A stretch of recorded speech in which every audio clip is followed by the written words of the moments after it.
Hello everyone! Today I'll show you how to reset the oil change light on an Alfa Romeo Giulia. I've made this video because there's a lot of misinformation out there, but this method works reliably for models from 2017 to 2021. Let's get started! Step 1. Get in the car and make sure the ignition off.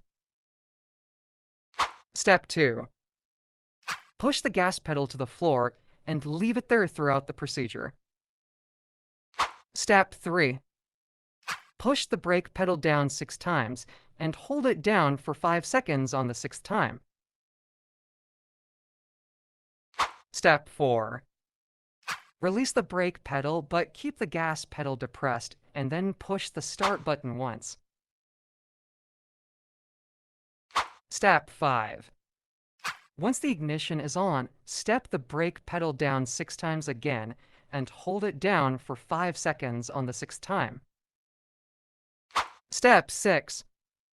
Release all pedals and press the start button to turn off the ignition.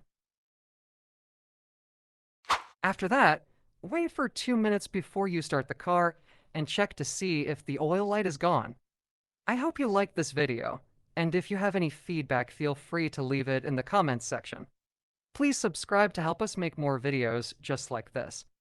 Thanks for watching!